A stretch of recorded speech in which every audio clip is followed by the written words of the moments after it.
Good afternoon. Thank everyone for coming today. A couple of things about what we're announcing.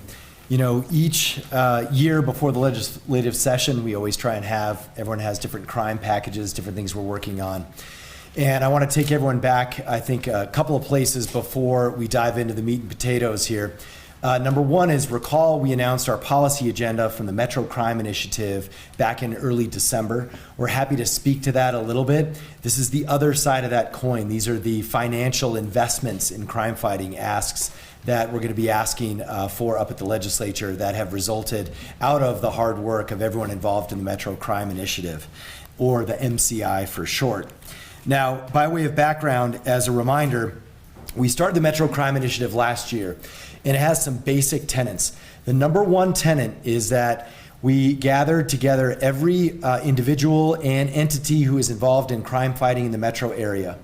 And we said, let's all talk about our specific challenge and then support each other in solving that specific challenge. So the idea and the acknowledgement is that fundamentally the criminal justice system in the metro area is broken. That is still true, and we know that. The challenge is it is systematic. It occurs at every step, from preventing crime in the first place, all the way back into addiction and poverty, but also all the way in terms of how we can do arrests, when we can do arrests, how we investigate, to how we prosecute, to the number of staff members at the jail, to the DA's office, and to the number of judges we have and paralegals we have, and everything in between. That's what we mean by the criminal justice system in the metro area. So what we're here to do is to support each other in our initiatives to fix our slice of the criminal justice system. That's what the Metro Crime Initiative is all about. The second aspect of this is we decided that we were only going to talk about, in this context, specific things that we can change. So we're not here to get into philosophical debates or theories about crime. The idea is that everything in the Metro Crime Initiative, and we have a summary available now like we did last year, everything in here is a yes or no. You are either voting for it or you're voting against it. We are either going to have these done by the end of the session or we're not. For better or worse, this has ultimate binary accountability. These are either done or they're not. And you'll recall about last year we had about a 50% hit rate, which is pretty good. And some of the things that we did last year have literally saved lives this year. Whether it was what we did with ankle monitoring and tracking, whether it was the funding we got to retain and recruit officers, whether it was the Chop Shop bill and other initiatives that were passed, these have helped. And so we know the Metro Crime Initiative was very successful in a 30-day session, and we're hopeful it will be in a 60-day as well. Now, lastly, in terms of background, the Metro Crime Initiative includes legislators. It includes, again, every office and every elected official that is involved. It doesn't mean they participate in every single meeting on every single issue, but it is an open door for any entity, and that's how it always has been. And what we're sharing today is the initiatives that the folks who've been working on this, what we want to see, what we hope in the upcoming legislative session we can do to make Albuquerque and the metro area safer. And fortunately, we've got a wonderful new sheriff who is on board with this. We've got a wonderful new DA who is as well. And of course, we're going to hear from the Albuquerque Police Department on aspects of this as well. So let's touch on, I think, a couple of things. By far, the biggest conclusion of the Metro Crime Initiative has been this issue with the warrant backlog. So just to summarize, and I'm going to use round numbers, but we've sent out the exact ones. Right now, today in Albuquerque, there are 5,000 outstanding felony warrants. Think about that. 5,000 people who should be in custody who are not, for extremely dangerous crime. There are also 60,000, that is more than 10% of the population of Albuquerque, 60,000 outstanding misdemeanor warrants. This is the most short-term, obvious challenge that will make a difference in the future. So with this challenge comes our, by far and away, lowest hanging fruit, best opportunity. If you ask any law enforcement person in Albuquerque now, what is the number one thing we could do in the next month to reduce crime? It is get those warrants served. And that's what we're asking the legislature to help us with. Why does that backlog exist? There are lots of reasons. But first and foremost, it's a resource gap because we don't have enough officers or enough U.S. Marshals or anything in between. That resource gap is what we're asking the legislature, the governor, and everyone who's up in Santa Fe to help us with. We need $5 million, which is a very low ask given the amount of money available, in overtime funds so that we can serve felony warrants and get rid of this felony warrant backlog. And we can do this in months, not years, if we get this funding.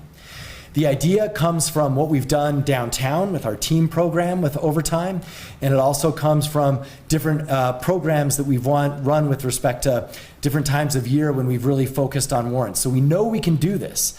It's just a question of officer power and officer resources, and that's where the state can really help. So this is analogous to the fund they put together for officer recruiting. This year we want it for our warrant serving task force.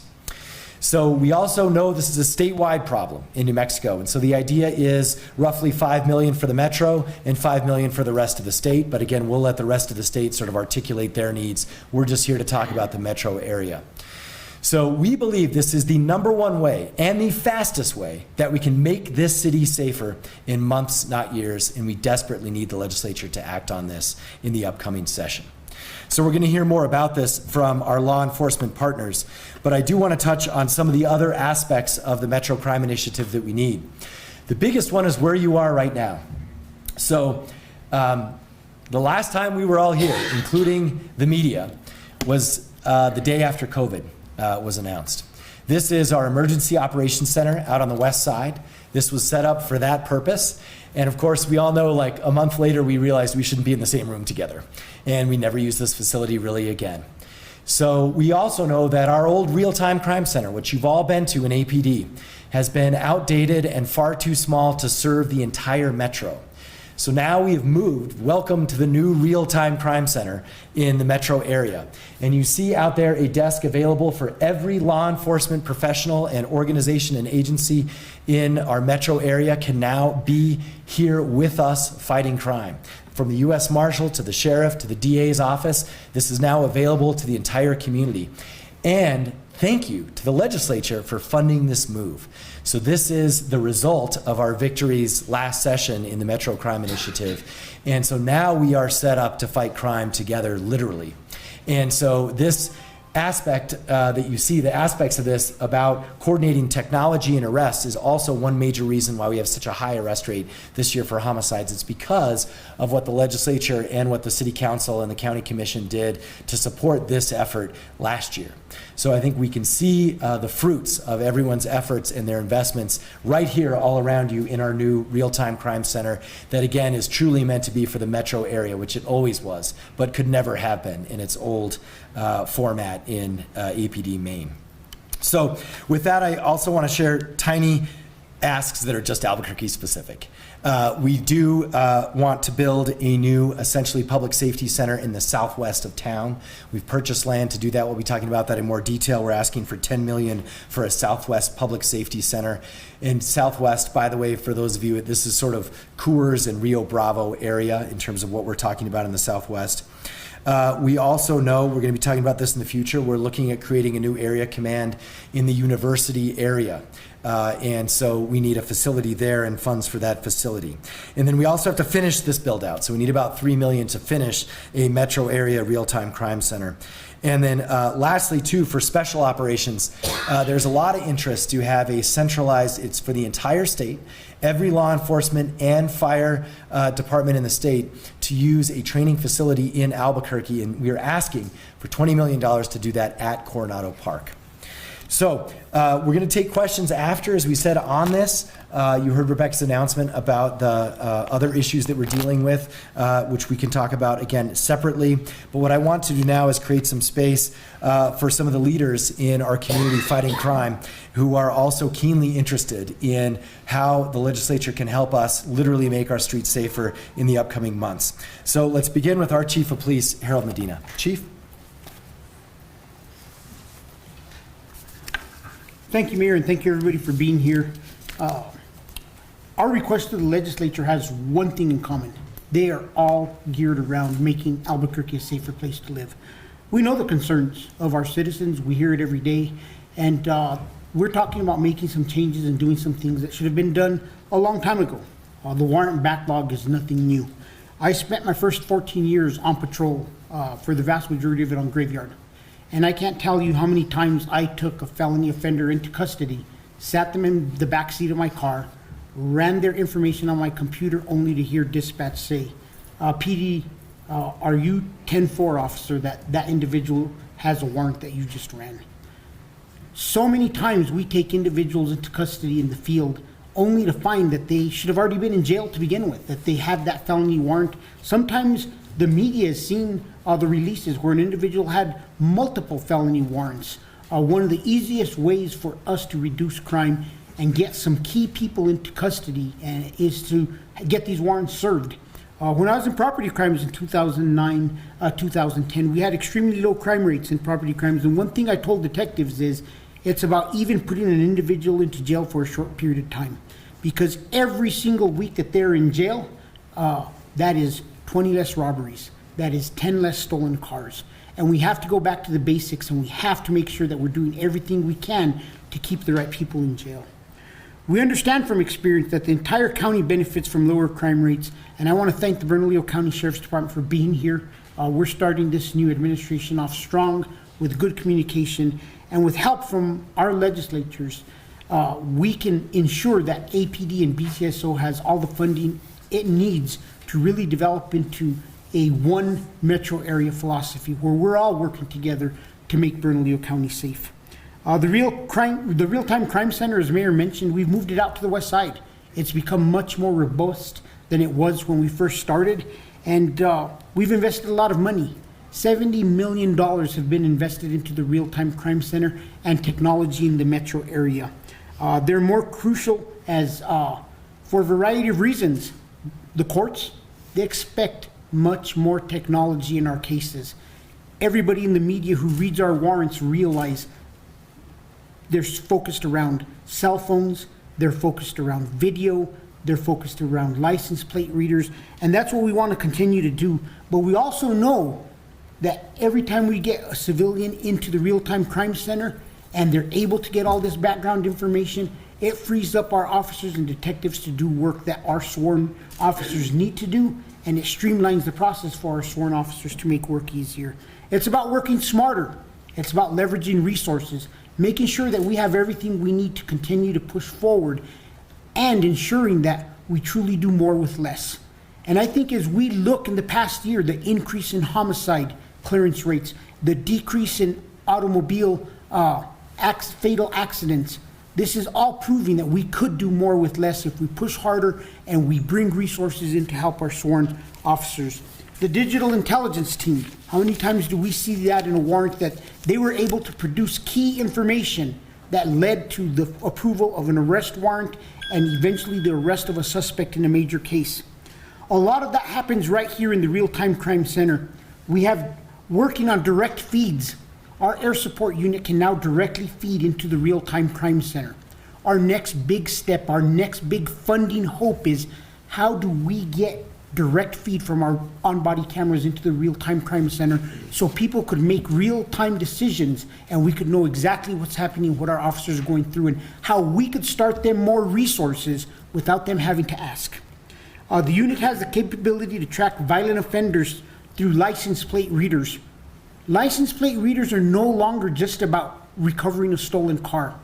Many times we are using license plate readers to say that during the time of a homicide or a shooting, that vehicle was in that vicinity, and that license plate reader is proving it for us.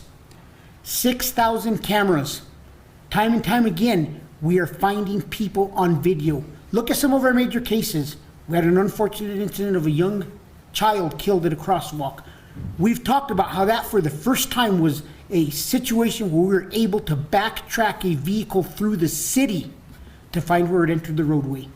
That prosecution and so much of that case is based upon the video technology and the advancements of the Real-Time Crime Center and the investment by the state legislature, the city council, and everybody else into the Real-Time Crime Center. We want to grow that to the metro area. Every law enforcement area in the metro area should have that benefit. Finally, we have access at the Real-Time Crime Center to APS cameras. Our kids are our priority. We have to keep our kids safe in the schools. We have to do everything to ensure their safety and make parents feel comfortable that we will have access to those cameras. Those cameras have become more important than ever in the recent trend of schools being swatted. We've had more false alarms at schools. We've had to change our tactics. It's no longer about marching in and securing a school and disrupting the whole school day.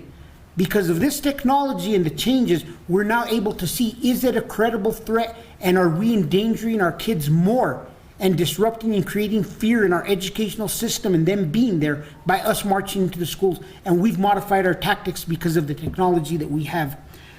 The RTC can directly communicate, like I talked about, with air support and get real-time information to our officers on the street and make sure that we're running and getting a background on addresses or anywhere that our air support unit is or units are looking for.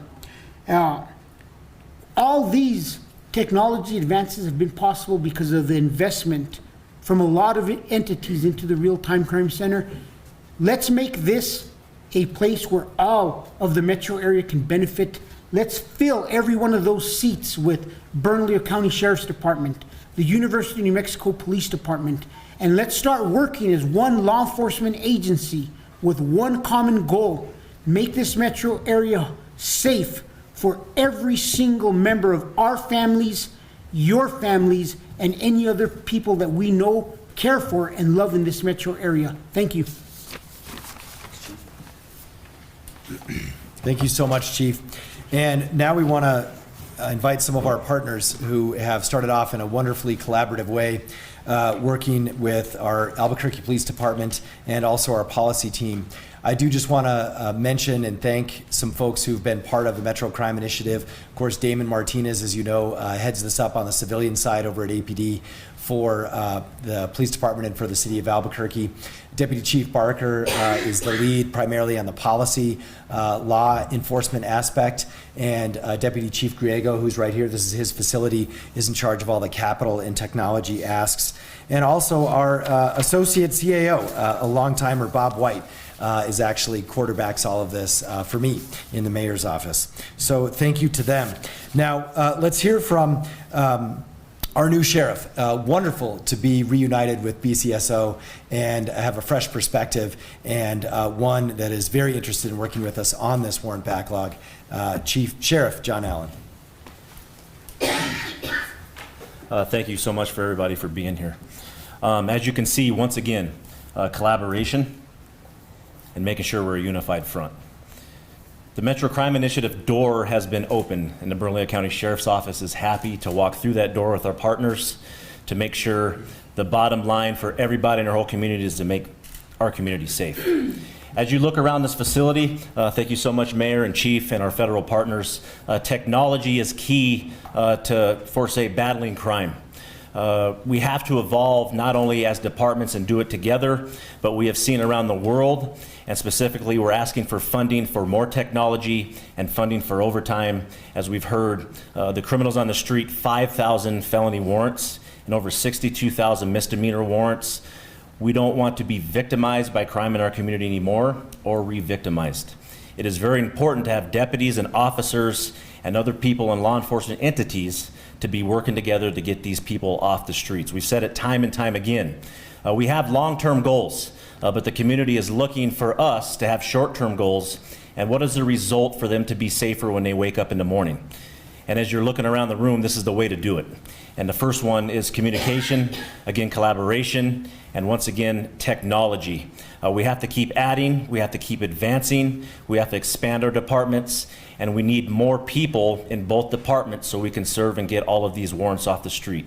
That is very important also, not to reinvent the wheel, but to have our people, our men and women of all law enforcement, to have more people on the streets and be proactive, and to make sure we're preventing crime, and that crime we're not preventing, making sure that we're following through and making sure all the way through adjudication that we're putting those people in jail and they face the criminal justice system. The criminal justice system is broke, but we're fixing it. It's 5 days in office for me, and we're already starting and we're going strong. And whatever problem we have, it's not to complain about it, it's to have a solution, and this is one way to start it. Thank you. Thanks, Sheriff. Now, we do have a couple of legislators in attendance, so we appreciate them coming. Representative-elect Cynthia Borrego, no stranger, former city councilor, was part of our last Metro Crime Initiative. And I think we also have Representative Bill Ream here as well. So we know that, you know, it goes without saying that it's all about partnership in this. What we're pairing that with is funding.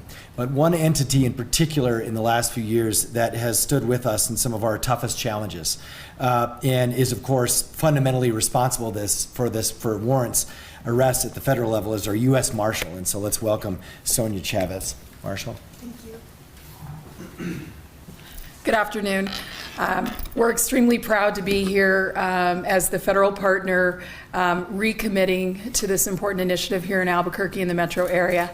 So on behalf of U.S. Marshal Service, I would like to recommit to the city of Albuquerque, Bernalillo County, and the metro area to continue to provide the very unique resources and talent that we have at the Marshal Service to this incredible initiative. Finding federal and state local felons is our business, and we do it really well, and I'm bragging on the deputies and the wonderful staff that work every day at great sacrifice to do this. We do it, of course, in cooperation with these incredible agencies right here and many others. We wouldn't be successful without them. Last year, we cleared 1,400 felony warrants. That number climbs every single year. Again, we do that in collaboration with our partners. So we look forward to adding new life to this initiative here. This is something that we do every single day at the Marshal Service. But it gives me great excitement and great pride to see the energy going into this new year, this recommitment to making our community safer. And the mayor is right in terms of prioritizing how we're going to address violent crime. This is something that we can do right away. It's not easy. It's methodical, but we've done it and we do it, and I look forward to it. There are a few steps that we will take together to make sure that we're prioritizing these cases and going after those who are most detrimental to our communities. I know that we all agree on that as a philosophy moving forward. So we also can bring some overtime to the table, so I don't want to dip into the $5 million, but that's one of the promises that we are able to make constantly to our partners, is to bring overtime to their officers so that we can initiate some special operations and target certain areas and fill certain gaps. So you have our commitment, Mr. Mayor, Chief, Sheriff, and Mr. DA. From the Marshal Service to bring the incredible resources that we have to offer to the table, and we look forward to all that we can accomplish, I'm sure, in a pretty short time. Thank you. Thank you so much, and want to highlight a little bit about what she mentioned in terms of who's also been a part of this and aware of this, right? We have communicated these numbers to the court system, to LFC, and to the leadership in both chambers. And of course, we always work very closely with the governor's office. So they've been aware of these challenges. And so now what we're proposing is a way to actually deal with it. And part of that is also understanding, look, if we're going to start serving all these warrants, you know, what happens next? And so I'm sure some of you are going to ask about that. And that's where we also support these resources for the entities that have to deal with these issues next in line. So this could be funding for the DA's office for additional prosecutors or contracted prosecutors. This could be for, even parole and everyone in between. And that's what we're going to work with the legislature and our other partners on, is understanding how can we fully fund the system to make sure that we serve these warrants so that they're not right back out. But I will tell you this, if we get this funding, if they're right back out, we're going to go serve them again. Because this is the single best way we can keep our community safer in the short term. And with this funding, we're going to be able to do it in part because we've got a partner in the DA's office. So let's hear from our new DA, Sam Bregman.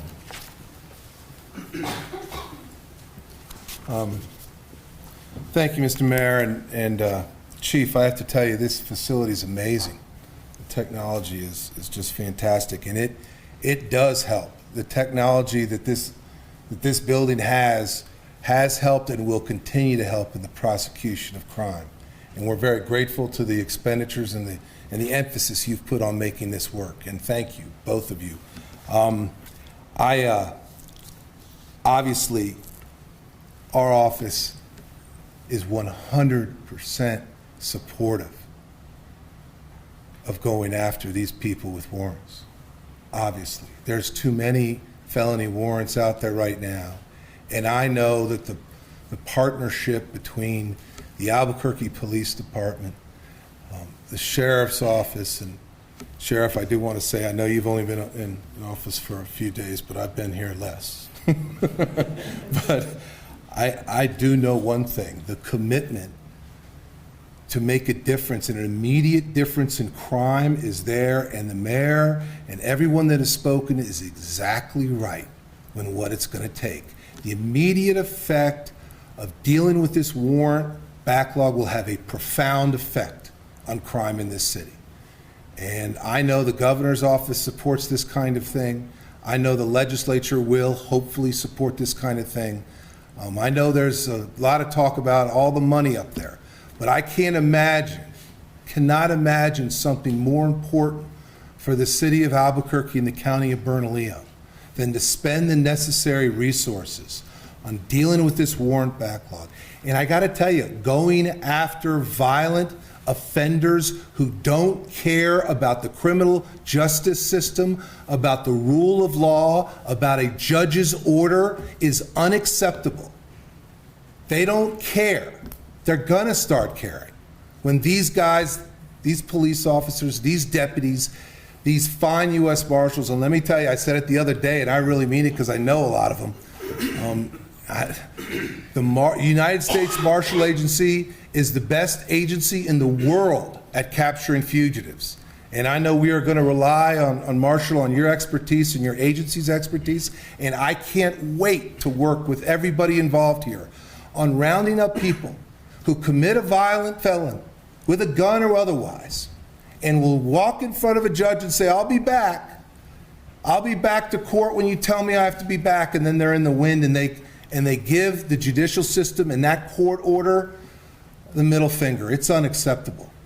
And I got to tell you, we're going to make sure we do everything possible at the district attorney's office to not let them get away with that and make sure they show up for court. And one of the unique perspectives that the district attorney's office has in its prosecution role is that obviously we work with the court system every single day. And I look forward to working with the judges and making sure they understand one thing off the bat. We're here to get the people that ignore your orders when it comes to these warrant backlog. We're here to help you bring them back to make sure that they stand and answer for whatever they're being charged with. That's just common sense. I think every judge there wants people to do as they're ordered to do. So I can't wait to have that perspective to be able to bring it to the judicial system, as well as the relationship the district attorney's office, of course, has with law enforcement. And putting those things together,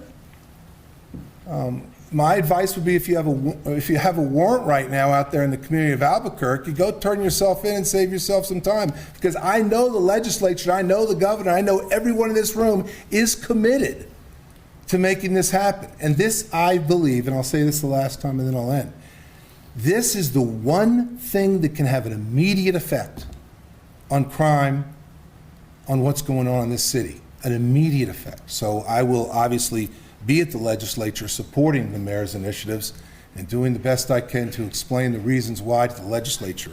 So thank you. All right, so we're going to wrap things up with a couple of points. Number one, I want to remind everyone, our focus is dangerous individuals on our street who should not be on our street. Those are felony warrants.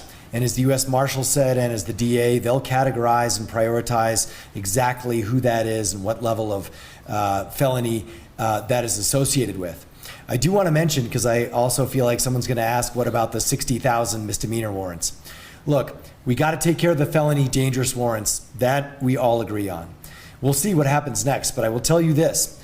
There are probably certain categories of misdemeanor warrants that we may go after. And the categories are ones where there are not laws on the books that can adequately make them felony warrants. So I'll give you one example, retail crime.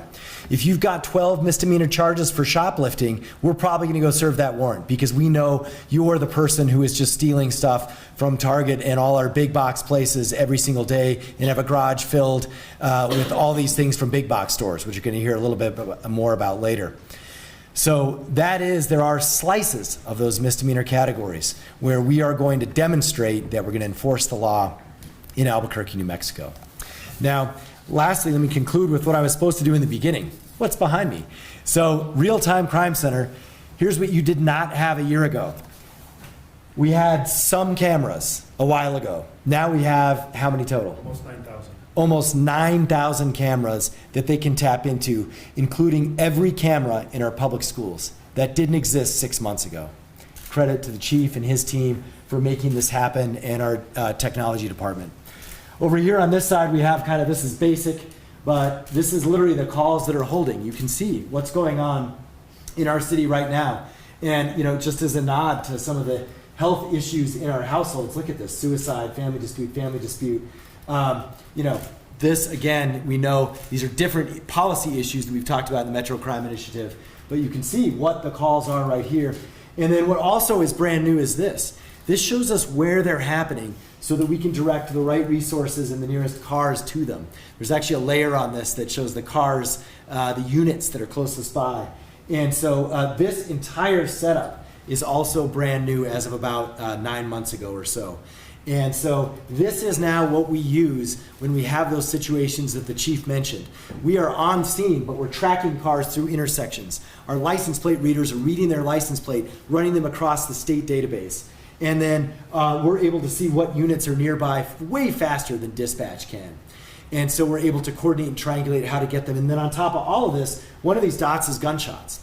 So it's not lost on any of us, especially after we were talking about yesterday, that there are dozens of gunshots every day in Albuquerque. The difference, thanks to the MCI and the legislature and even our federal law enforcement partners, is now we know where they occur in large parts of the city, down to a 40-foot radius. That is the only reason why we have any leads on anything that happened yesterday, is because of ShotSpotter. And so we're going to continue to try and expand that program as well. And again, that is all part of successes from our Metro Crime Initiative and also the result of the crime fighting that has come from those investments in how we're keeping our city safer. So with that, we'll take some questions. Thank you so much. I thought we were going to have none. Just kidding. Can we just go over the details of the $5 million? So is it for warrant roundups, and can anyone get this over time? How exactly is it going to work? So the idea is we're going to create a state fund which every agency can draw on. And what you get when agencies actually work together, which you see here, is that we're going to coordinate how to do it. It may be combined units. It all depends on staffing. So it's like, well, state police has extra on Wednesday afternoons, and BCSO has this and that, and the DA's got his schedule. So we'll organize the sort of literal schedule on how to serve those warrants.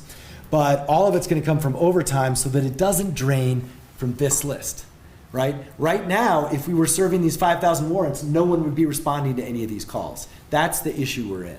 So that's why we have to do this with overtime. Now, again, we said at the state level, they're going to look at what might be needed statewide. And so we think 5 million will cover literally just the overtime for the estimated man hours per warrant served. That's where the number comes from. But I will mention this.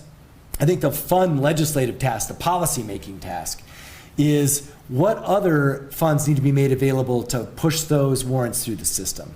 So is it overtime for paralegals, the equivalent of? Or is it contracted lawyers? Is it contracted prisoner transport? Things of that nature is still going to all have to be fleshed out. And that's why that number also might go up. What we know, and this is very Metro Crime Initiative, we know what we need. We need $5 million. But we're going to help the rest of the state and the rest of the system figure out what they need. So the $5 million is just for ECSO, APD, and just... I'd throw the DA's office in there as well. Yeah. And the state police in Albuquerque. It would certainly include them. And but we're hoping the U.S. Marshal is going to pay their own way, but we'll see. How many man hours does it take to serve each warrant? Chief, you want to? I think that's a very difficult question. and we're gonna try to put averages, and we're kind of looking at maybe somewhere from 4 to 8 hours.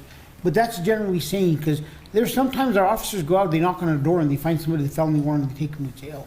There's times we sit on a house for 2, 3 days, 4 days, before we're able to see the individual emerge from the house and we're able to take them into custody. So we're gonna look, and I think one of the things we're gonna look at is somewhere, the numbers we've ran is somewhere, we're looking somewhere about 4 hours per warrant, and you would need a number of officers. So we're still fleshing out all those details, and that number could go up or down, but that's kind of where we're getting the $5 million number based off of the number of warrants that are out in the community right now. Other ones? Yeah, Mayor, obviously we've gotten to this point. Do we think a lack of bondsmen or bounty hunters has allowed us to get to this, 5,360 felony warrants? That's probably a good one for either the DA or the chief on that. I'll kind of open up. DA's too new on that one. We'll give him a pass. I may not be too new, but I don't want to answer. I mean, we do know fundamentally there's a lack of resources at every step of the way. So we've already, last year, we focused on this parole issue, right? And the ankle monitoring and that kind of thing. But I know you're asking something more specific. You know, there is an impact. There has been an impact, and we got to acknowledge that. And it's just not an impact in the city of Albuquerque. You go talk to the leadership of NYPD, and I've had the luxury of speaking to them in the past couple years, and they had that concern when that occurred within their city and the changes. So it has had an impact, and I think this is one of those times where we have all of the right intentions in creating legislation, but we also have to start getting really good. And I think this is something that the Albuquerque Police Department has gotten good is, I had to take a step back and I had to admit 18, 19 months ago that we had to get better at doing criminal investigations.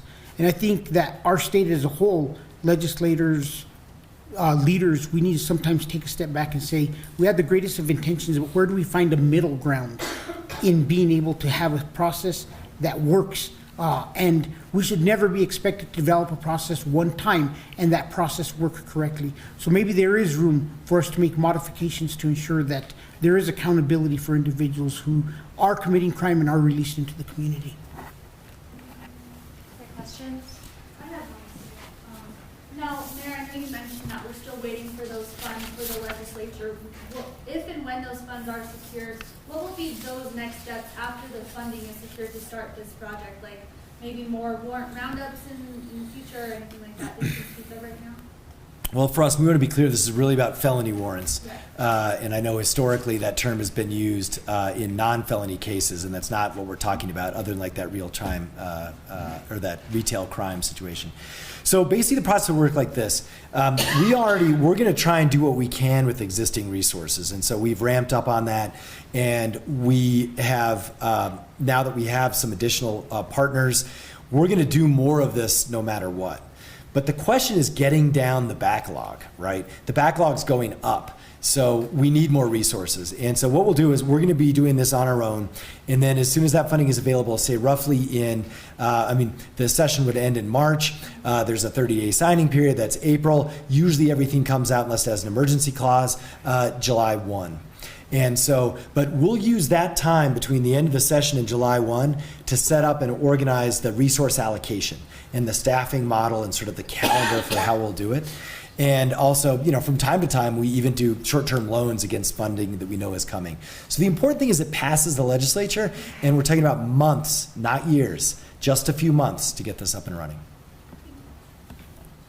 Do you have like a concrete goal of you want to get X amount cleared by X date? And if so, what is that? A sustainable backlog. Some of this does remind me a little bit of the rape kit backlog that we dealt with in the following. We know this is too big. We know we have to bring it down. But as was mentioned, these are individual cases.